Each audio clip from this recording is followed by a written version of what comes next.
à tous et Good afternoon. Welcome to this session. It's hot, but we're going to travel this session. So I invite you to stay.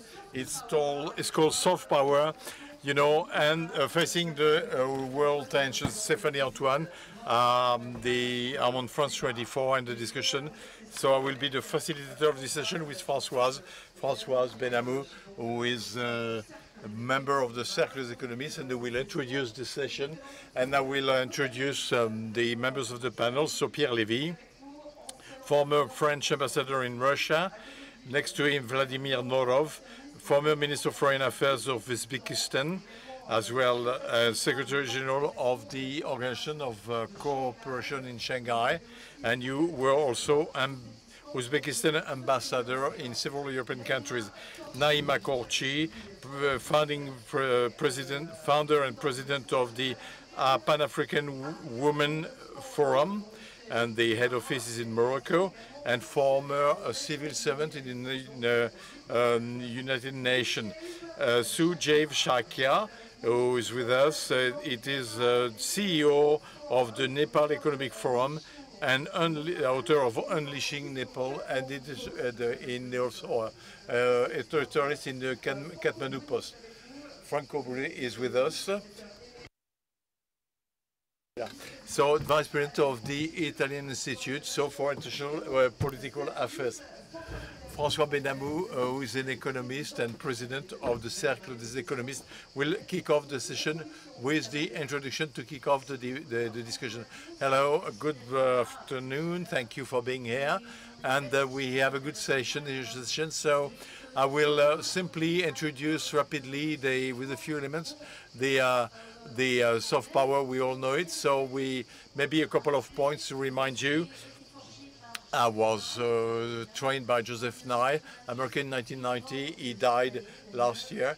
And he was professor at Harvard, which is attacked because of the end of soft power. Former undersecretary under the Carter administration. It is soft power, as you know, the ability to influence others through attraction, persuasion, rather than coercion. So it is a strong idea that is anchored in many elements of U.S. history, and possibly the role of Hollywood after the war, which was most important in that aspect.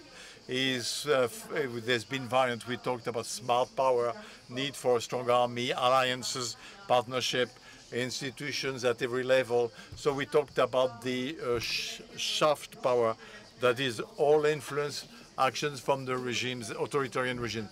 We'll get back to that later on.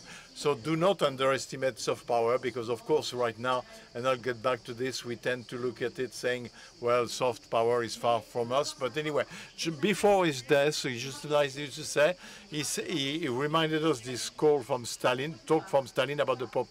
The Pope, how many divisions? And he said, well, you know, maybe we said that, but the Pope does exist still, whereas Stalin and the Soviet Union, as you know, has collapsed. So we already mentioned in X the issue of soft power a few years ago, but the world has changed significantly, and the meaning in the first, because war, in the strong meaning of this word, you know, weapons are being used now, and clearly it replaced soft power. You'll see it's not that simple. And with the it is the time now from the, you know, power struggle and, you know, and the use of weapons, and of course nuclear weapons. So we should mention the notion of defense and investment linked to this, with the objectives for Europeans to spend 5% on defense. Now, back to soft power. Of course, we have to go back to Donald Trump, who clearly stopped with that. You know, he's done, you know, he doesn't mind, actually. He decided to go for coercion. He's moved to Machiavel's side. Machiavel said it's better for the prince to be feared than to be loved. I'm not sure that Trump has read Machiavel, but never mind. You know, his advisors probably, and he considered that soft power is useless. It's a rupture with the previous values, the ignorance of ideas, the attack against universities, which goes with the end of the Paris Agreement on climate, and the drastic drop of some given to the World Health Organization. And of course, this will be huge impact. There will be huge impact on the possible pandemics and global pandemics. And of course, USAID being disengaged, you know, the U.S. Development Agency for International Development, created in '61, which is the main provider for international solidarity. And from on the media side, well, I have to say it, the will to, you know, dismantle Voice of America, created in 1942 as a counter-propaganda media. I won't dwell on this topic because, you know, we could talk about that throughout the meeting, but and there is still soft power, but with a new set of cards and new players. And so whereas the US abandoned it, others are actually fostering it or using it. Russia is a bit complicated because the propaganda work, but right now it is is no longer credible. But anyway, there are countries where it's still acting in Africa. And of course, the Chinese policy in terms of soft power, very well established, very well constructed. Ever since 2007, the Silk Road, the new Silk Road, the Confucius Institute, and so on and so forth. Korea, with there are young people here, the K-pop, and not, which has a Korean, Southern Korea, very dynamic conditions, and the other countries that we've underestimated in the history, and which now develop a true capability for soft power. And in that respect, I would like to insist on Qatar and Saudi Arabia, which combine cultural soft power with major transformation there and a more diplomatic soft power. Very little time. Okay, a couple of words. I want to mention the Minister of Foreign Affairs of the United Arab Emirates, Noura Al-Kaabi, who says that this transformation is, and it's complicated, values of peace, tolerance, openness in a country where there are 200 nationalities. We can see that this step on the side done, and those are new countries, and these also are new tools, and I think it's most important to say it. And we'll get back to that, and especially around artificial intelligence. What do we do? Is it a soft power tool around the stops? Okay, the standards, the general regulation for RGDP or public policies, and which makes it possible to establish GAFA norms, which are hated by the US, but not the GAFA understands. And again, it is one of our tools for soft power. We talk about all that. Thank you. Merci, Françoise. Thank you, Françoise. We can give her a round of applause. So, Pierre Levy, would you like to react to Françoise? You were ambassador of France in Russia. You're very familiar with Europe. The fact that Trump's United States has renounced soft power, is it a way of renouncing a form of power? Well, first of all, thank you very much to the Rencontre d'Aix for inviting me. I'm going to try and contribute to this debate by giving my point of view as a French and European diplomat. In the world that you're describing, I believe, Europeans are very much alone. And that's what's important to take into account. Sorry.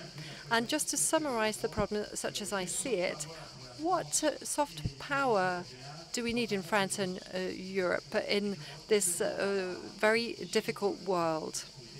And let me come back to what Françoise Benamou was saying. When we diplomats, we talk about smart power, it's not soft power or hard power. It's something else that you use to weigh down on international realities. So it's a tool, and that's why I think that as part of this thinking, it's important to differentiate between what is state policy, so development, external cultural action that the French Cultural Institute might carry out, and then the narrative, the storytelling with respect to the project that we have for the rest of the world.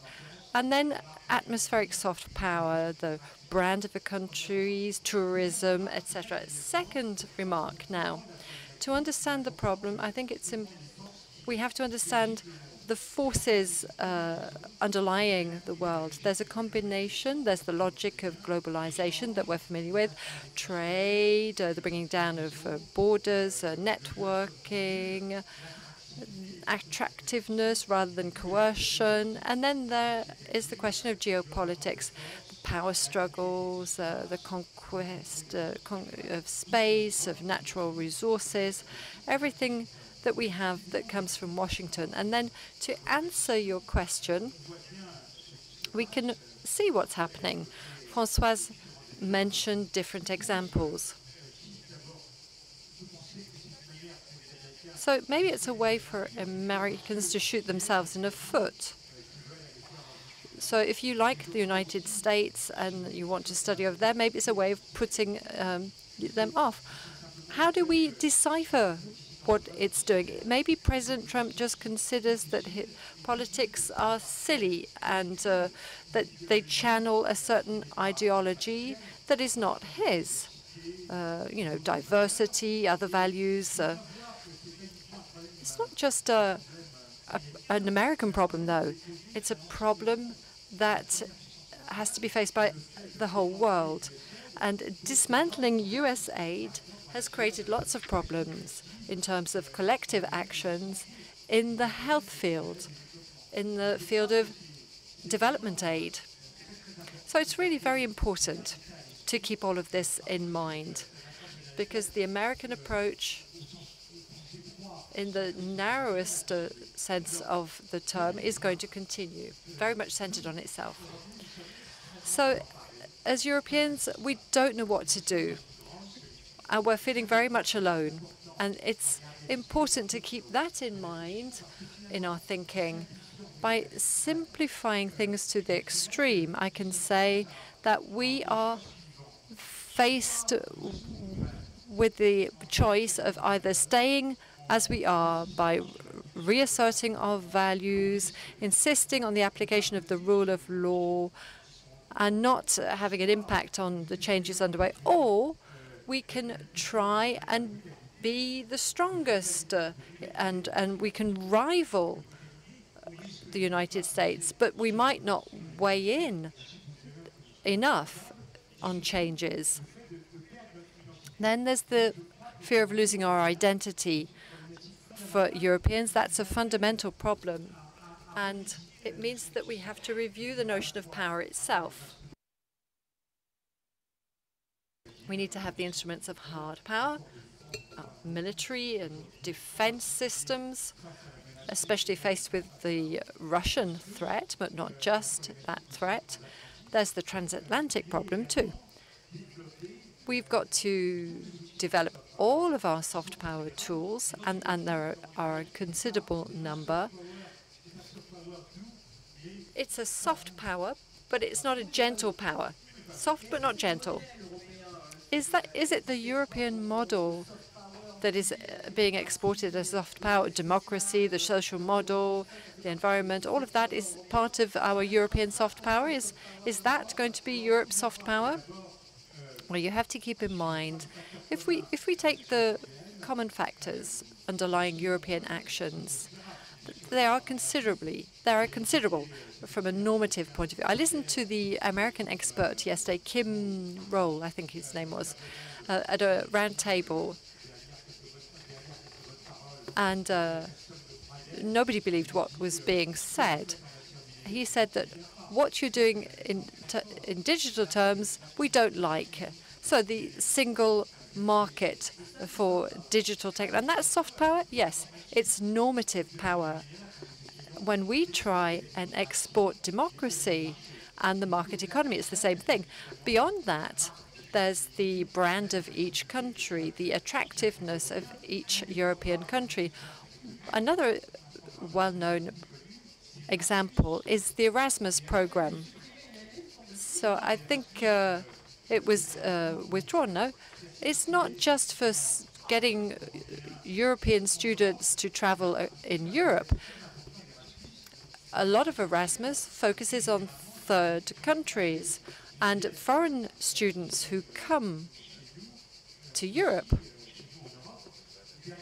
well, the last examples are not very well known. So there are French secondary schools abroad, for example, but they've been abroad for a long time, no?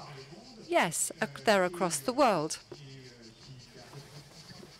There are about 400,000 pupils in these schools. 30% of them are foreign. And there are lots of people in these countries who send their children, the representatives of elites, but not only, because the schools are a lot cheaper than American schools or the schools in other countries. So this is something that I've seen. It's a considerable instrument of soft power. Vladimir Norov, you used to be in charge of diplomacy in Uzbekistan. What is your reaction? We're trying to focus on Central Asia when the American power decides to cut off US aid and all of that soft power and focus only on hard power. Hello. Thank you very much, first of all, for inviting me to this forum. Would you mic? Thank you. Thank you very much for inviting me for this panel session. I'm first time here, and I'm impressed by the level of organization and high professional speakers. If we're coming to Central Asia after independence of our country, breakup of Soviet Union, have now two dimensions of hard power and soft power. First, internal, and second, external. When we're talking about internal, we faced some ethnic clashes, some civil war in our countries when it was tried to impose their control over a region by some political and religious centers, and at the same time former rulers of region. And what is important to say that between Central Asian countries, it was the same situation, not so soft.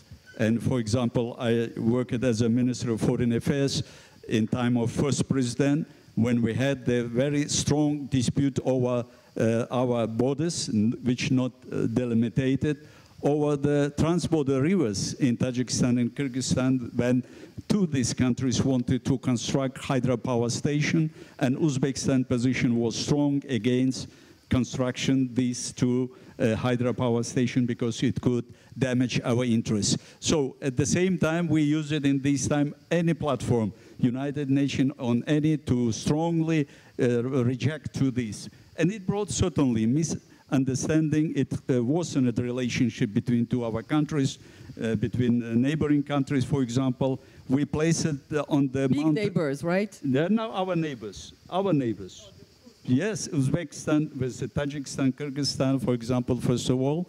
On border with Tajikistan, we placed the mines, and 100 people died on the mines. And the same why? Because the terrorists tried to penetrate in this time, and it was a serious challenge. But at the same time, with the coming to power 2016 new president, Shavkat Mirziyoyev, he completely changed it. He focused on soft power. First, he said Central Asia, it is our priority. Second, all disputed issues we should solve on the basis of common compromise with the interests of both sides. And we, for short time, resolve it of problem, which was some prediction by, remember, by Brzezinski that Central Asia, it is Balkans. The same predicted some conflict in the area over the water, over the border issues. But now this old issue, we resolve it ourselves and support it to our two neighboring countries, Tajikistan and Kyrgyzstan, find solution for delimitation and demarcation. Today, the Central Asian countries try together to find solution to all problems by this policy of President Uzbekistan when he proposed such platform, consultative meeting of head of states every year in each country where we can talk about the problem. Today, we focus it on creating by the common market, by the same time people exchange. For example, in time previous 7 years before, from Tajikistan, people could not come 20 years to see their relatives in Uzbekistan. Today, all this visa abolished, and now is without foreign passport can people move. And every year now, Uzbek-Tajik border crossing perhaps 1 million people. The same with Kyrgyzstan and other neighboring countries. So, and that's soft power. Yes, it is exchanged. When we're talking about external challenge of external, it was Afghanistan. When we witnessed 40 years of war. Why? Because after collapsing Soviet Union, Soviet military was taken out, but at the same time, American military, American forget it about Afghanistan. Only wake up when 2001, 11 September, terrorist act in New York, then it was used hard power, the military power. But I think it was such misperception by American side in this time, by George Bush time, because there was such conception that American fight to two fronts, to two directions simultaneously. That's why after not resolved issue Afghanistan, they began fight in Iraq, spending several trillion in Iraq, and at the same time, perhaps 1 trillion in Afghanistan. But at the same time, all this money spent to reshape democracy, to reshape human rights in Afghanistan. But sometimes this approach not working because it was different societies. Using the power, hard power, not working too, and after spending so much money, to power coming again Taliban.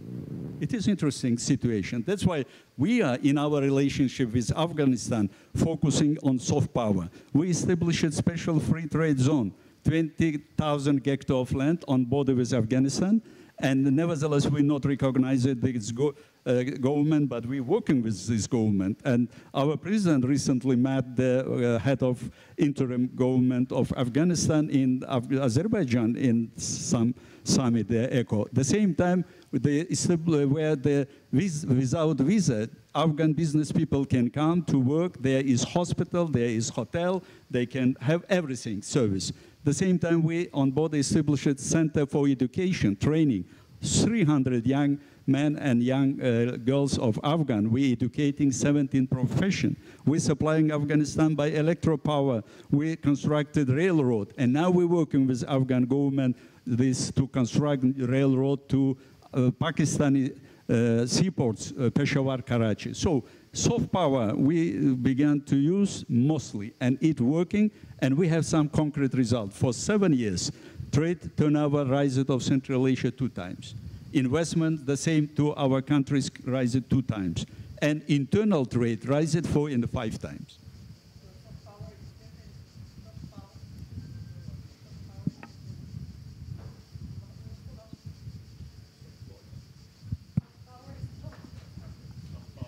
There's a problem with the microphone.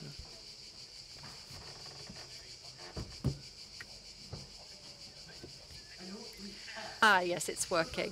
So soft power, well, Uzbekistan understands that it's a very useful tool, soft power. Now, Naima, Korchi, you're very familiar with Africa, you're Moroccan, you're a very much engaged diplomat when it comes to reconciliation, when it comes to diplomacy between African countries. What is the consequence for Africa of the withdrawal of US aid? What about soft power? Is it seen as a weapon by some African countries? Thank you very much. Hello, everybody. Thank you to the Rencontre Économique for this invitation. I'm delighted to be here to talk about Africans. Often in the West, we talk about Africa and not Africans. Now, I have been able to meet up with policymakers, but I've been in the field as well.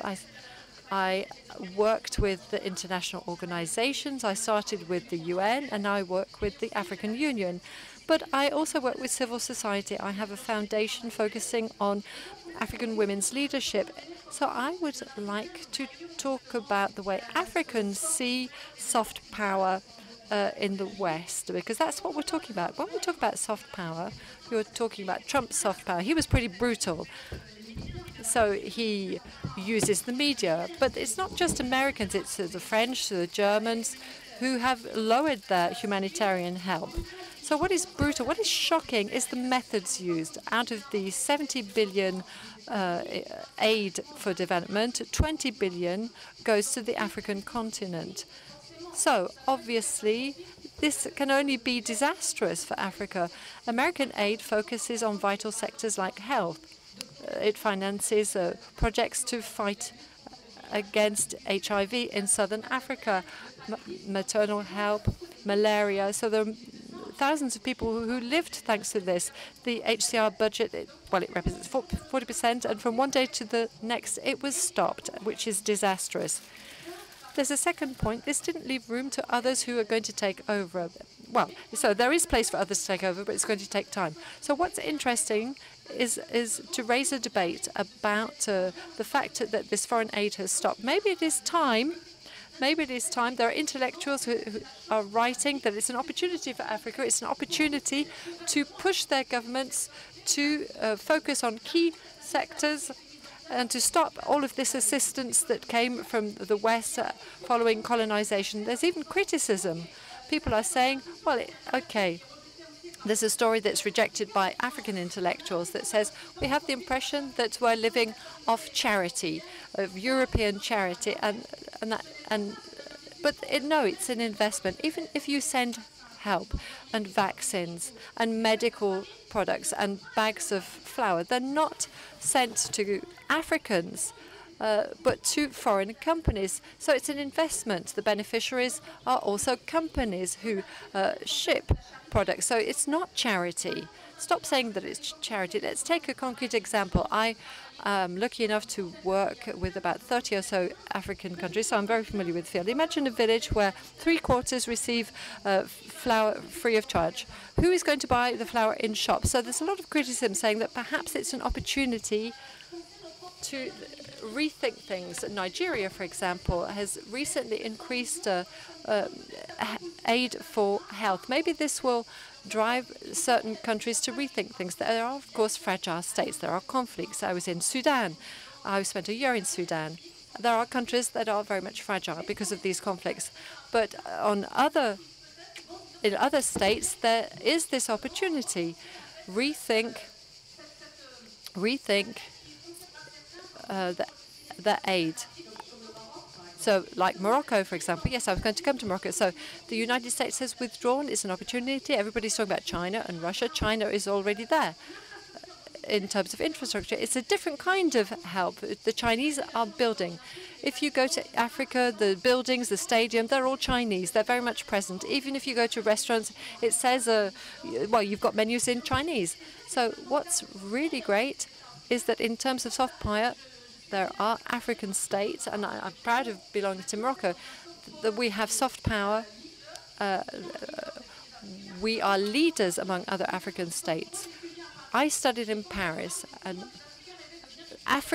other Africans dreamed of going to Paris, but now it's not the case.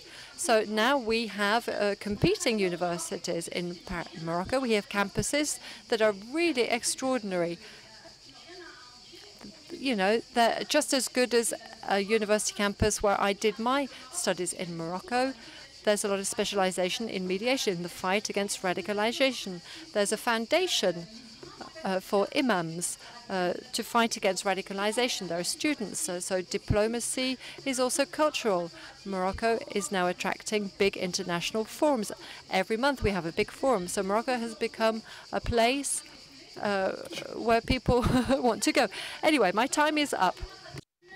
So there is a traditional pattern and ask students to say that the North gives and the South receives. No, it's not that. There are also investments and African countries, and this is of why it creates a lot of problems. There are a lot of European decision makers that belong to the 2 Euro continents did not, because of they were talking only with the decision makers, and many were replaced by Western intellectuals. Well, they replaced, they lost contact with civil society, and they want something else. And if you see the debates in the civil society, well, it's time for us to deal with our future, and we choose our fate and what type of governance we want. And women are very dynamic, and we have, you know, we sit in the many NGOs are led by women. That's essential in inclusivity to this dynamism.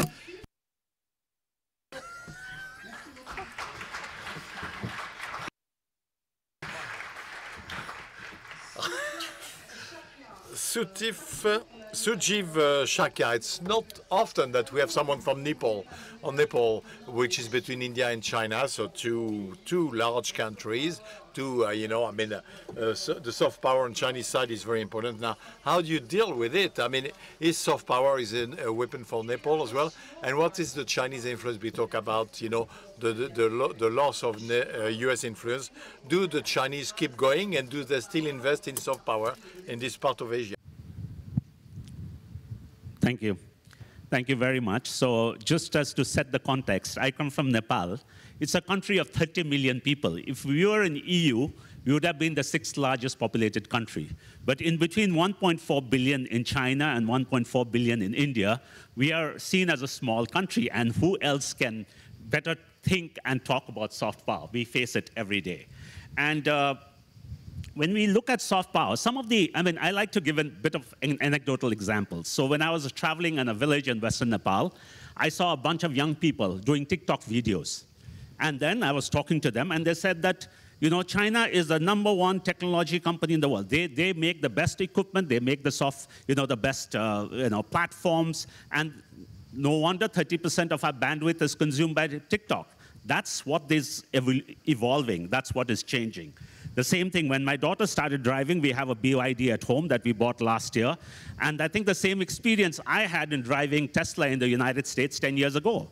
That's what you think, that China is there. That's where the perspectives are coming. And when we are talking about, and the same thing we discussed about Korea, if you look at Netflix, after Hollywood, Korea is their next big production base that is producing a lot of series. So when we come to, especially looking at India and China, my perspective is that soft power can be transformational and soft power can be transactional. When we look at China, we see them engage very quietly, looking at long-term gains. As I said, China likes to look at its penetration in 20 years. But when you look at India, they want to see results in 20 hours, and it doesn't happen. And that's where we see stark differences, and that does create geopolitical challenges. That does create challenges for us, because then we face things like economic blockade from India. So these are, and that's the perception. So if you talk to any young Nepali under 25, for them, the blockade of 2015 is very much in their head. So it's all about how soft power is, for me, is about perception. And sitting out there, looking at China, and looking at how innovation is taking place there and how they are communicating. That's also the difference. And the other thing that's changing is that till 2000, we did not have Chinese tourists. Now about our 4th largest source of tourism comes from China. And it's not only, if you look at Thailand, about the 21 million people Bangkok gets, a lot of them are coming from China. And tourism does change. People are forced to speak Mandarin. Shopkeepers are forced to put in Chinese signages, talk about, have facilities to be able to pay in Alipay, in WeChat Pay. So these are the new transformational stuff coming up. And when we talk about soft power, the other thing I talk about is also that we need to look at 20 years, 25 years from now. A lot of us may not live to see what soft power that today China is getting into is going to have the impact. If you look at Africa, 2.4 billion people in 2050. Now, I've been writing on 2043 about what these things would happen. So what they are doing now impacts things in the 25 years. So if you sit back in 2000 and we look at internet exploding, everybody had to read English. All the codes were in English. All your social media tools were in English. You have to do search. It was all sitting in Nepal. Everything was in English. Today, Google Translate is there. There are a lot of other translation mechanisms. Today, you can travel across the world using different languages. So the power of English is also waning. So these are multiple things that we see. And as we look at soft power, we need to look at the art, culture, literature. So we look at food, we look at contemporary culture. And that is what I feel that is changing. And for us sitting out there, China is one factor, but it's also to look at soft power in the long run, soft power, the way it is transitioning, and to look at new lenses to look at soft power. Thank you. Merci beaucoup.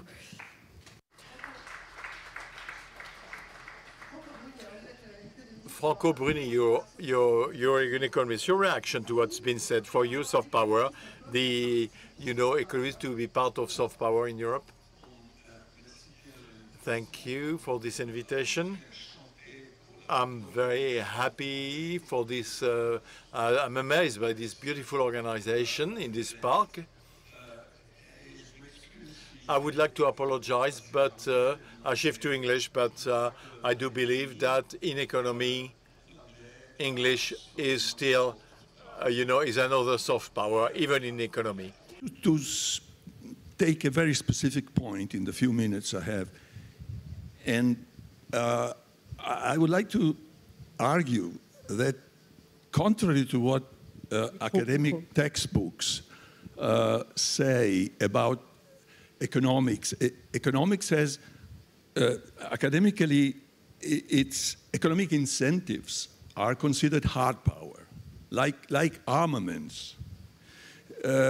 Still, I think that there are reasons to consider financial markets, specific section of economics, as provided with interesting soft power, for at least 4 reasons. Let me list these reasons in a very schematic way, then if we have time we can discuss it. Micro. First, it's the simpler one. It's the classical thing that financial markets discipline firms and governments in going into debt. So if you are a bad debtor, in a soft way for a while, and then in a hard way later, financial markets will try to convince you to become a better borrower, a more credible debtor. We know this very well in Europe, in Italy in particular. In this moment, for instance, in Italy, we have a government which is criticized for many reasons, but in terms of finance, because of the behavior of our treasury has been very prudent, we are acquiring a credibility which is absolutely out of addition. And the reason is that we are disciplined day after day by financial markets. And this enters into the decisions of the government in a very interesting and soft and convincing way. Second reason, it's a bit software, if you want, as a reason for finance being a soft power. Finance circulates everywhere, and you cannot stop it. And it links countries in very deep ways. It doesn't matter which country, you can try to stop it. But while trade in goods can be really stopped, trade in finance is much more difficult to stop. And with modern finance, modern financial techniques, digital finance, etc., it's practically impossible to avoid that finance goes everywhere. And this creates a link between all the countries of the world. And if you have some soft power, you can channel it through financial markets. If you are able to put your soft power in finance, it will go everywhere. The third reason, well, obviously soft powers, this is also in textbooks, can be good or bad. You can also have bad soft power. And we know that finance has tremendous bad things in it. I mean, there are injustices, inequalities, non-transparencies, etc. But, I mean, criminals channel their funds through financial markets. So this is bad soft power of finance. But if you can reverse it, if you try to improve on this in these fields, you will find a positive soft power. I mean, the defense of transparency in financial markets is incredibly important. we economists, central bankers, etc., spend an enormous amount of time trying to improve transparency. And this has a cultural effect on the rest of the economy. So you can, and by the way, it's true that mafia goes through financial markets to, wash the funds, but it's also true that the police uses financial markets to find down the burglars and the mafias. So, okay, finally, the last reason why, and this brings me to Europe, because everybody's been speaking from various points of views in the world, but the European issue is, well, finance, if you have a deep and well-functioning financial market, that's something good for the world.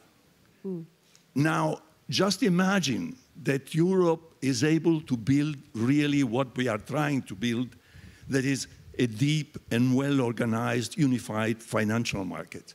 This would be extremely precious for the poorest countries, the more indebted countries in the world. They could have in Europe a financial treatment which is much different to what they now get in a financial world where American banks dominate. Thank you. Merci beaucoup. Pierre Levy, back to you. Of course, you may react to what has been said. So, interesting to see finance, according to what Franco Bruni said, as a vector for soft power, assuming that we're able to create this unified financial market. But anyway, diplomacy is part of this soft power. But when we look at budgets today, well, budgets in Europe are, go towards military expenditures. There is a war in Ukraine. There is the Russian threat. 5% of the GDP for defense, security, the expenditures for all countries which are already in difficulty, France or Italy. So when can we talk about soft power in Europe? Finance can be an example, but it's going to be long-term. Diplomacy, has diplomacy still a role to play? We feel that it is no longer invested in diplomacy, where it was to soft power, to prevent war initially. I do hope so, but I would say that the first quality of a good diplomat is his ability or her ability to take the stand of the other. What strikes me in the discussions we have here is the fact that it allows a French diplomat or European to have a decentralized vision of the issue of soft power, not just a European or Franco-French vision. We see through your various talks, we have a different perspective from Africa, from Central Asia, from Southeast Asia, and therefore it's very useful. It's very useful. So I think it's most important. This first thing. First condition for the return of diplomacy that you mentioned. Second, I do believe that we must try to combine the two types of instruments or tools. Let me remind you that the European Union is 42% of public aid to development in the world, global. That is $100 billion US. So when we talk about augmentation of defense expenditures, and especially following the decision made after the NATO summit, I find that good. It's a good thing. But simply, I have a question though. Shall we keep the old scope of tools to precisely stop war, prevent war? Because often it's more easy to go to war, it's more even complicated to finish it, but anyway, to go to war than to try to prevent a conflict. And I have many examples in my personal experience, because we've been able to avoid disasters, especially in the Balkans in the 90s, but simply because indeed we used European credits or national domestic credits to prevent the conflicts. But simply, it's very difficult to persuade someone to make the effort, because you can always find someone who will say, but anyway, this conflict was not going to take place. This is a point that is important. We have to keep the whole scope of interventions. Third comment, if you allow me. what is interesting to me in our discussion is to see that soft power is a site for confrontation and for competition among ourselves. Competition between languages, of course. We push for French, French, English, Spanish, German, Chinese, whatever. Competition between education models, competition between political models. When we export democracy, well, we want to foster diversity,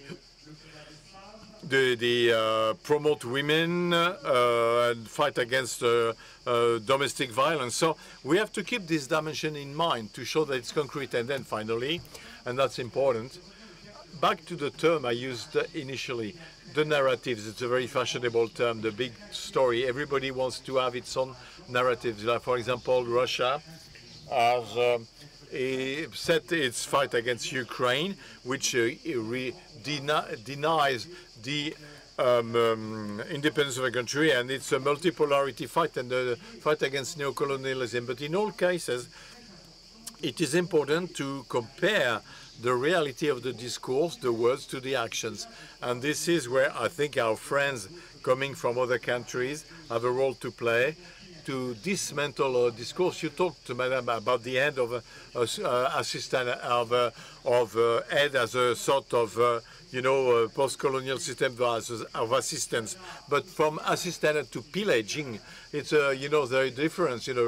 And when I say pillaging, I'm referring to the action of Wagner militia in Africa, for example, which was pillaging resources to provide the protection to dictators. So each time it is most important to compare these words with reality. One example I experienced when I was in Moscow, the Alliance for the Future. It's a project developed by the United Nations in the fight against for the achievement of millennium goals. The goals of millennium, Russia did not join. So what does it mean in that respect? Thank you. Thank you, Mr. Ambassador. Soft power is far from being dead. It's even competitive now when we hear you.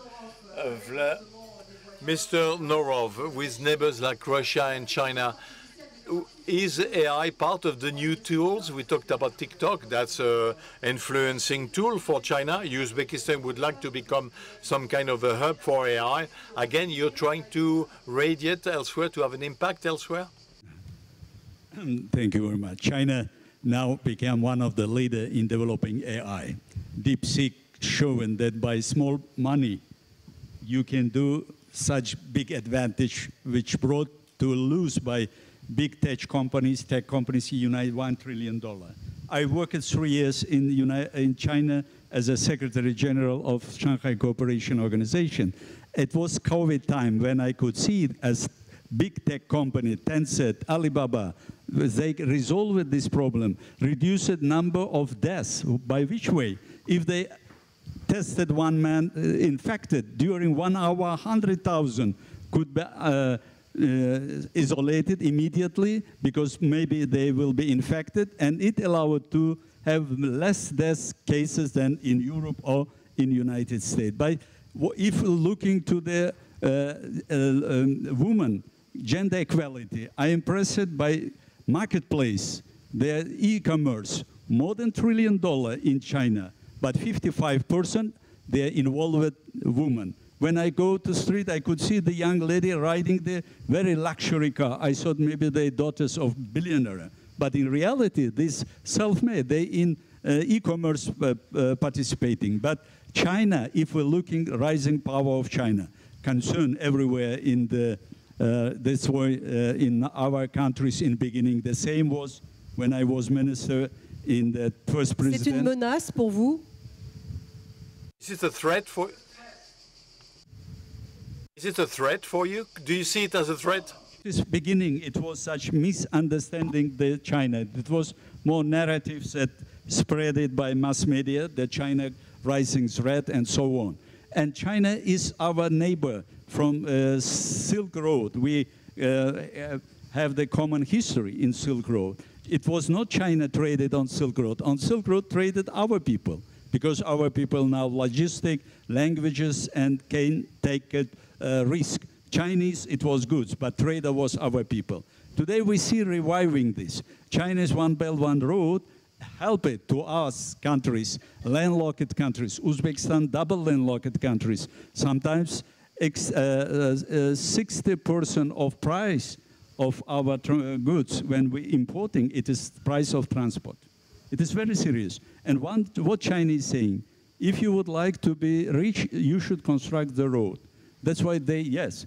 And 140 billion China invested in Central Asia last 30 years. 41% it was spent for infrastructure. That's why for last 10 years, China could possible to transport to Europe and back 1,700, 10 times more trains. But at the same time, European Union invested 138 billion. But for transport infrastructure, only 4%.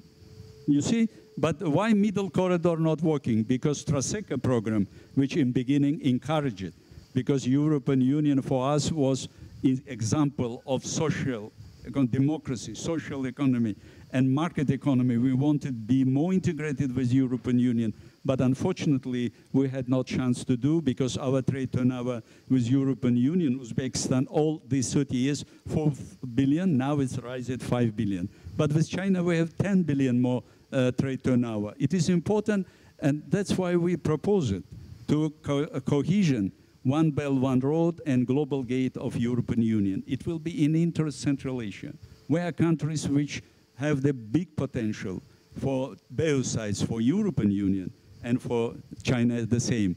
We see that China actively using AI. AI for times the AI, why AI this became evolving. Yes, we are soft power. What is soft power? It is culture, education, it is people to people.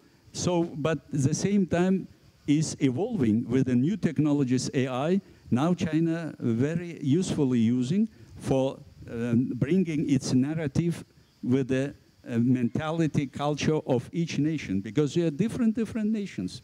They are different culture, different this. For Muslim countries or others, they are different, and they can, by generative AI, they can propose some policy which will adjust it to this.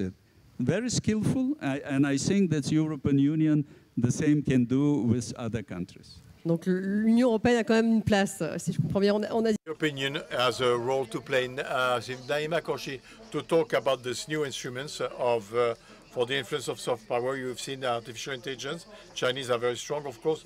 In Africa, there are influencers, so that's also the true soft power that influencers who relay. Well, this is soft power or official country, but it's new, so it uses TikToks, Instagrams, and all social networks. Well, exactly, because we talk. This discussion we have on soft power shows us mindset, because soft power is culture, Western culture was well attractive. I even went to countries which had no diplomatic relation with the US, or we, you know, would go to McDo and look at films.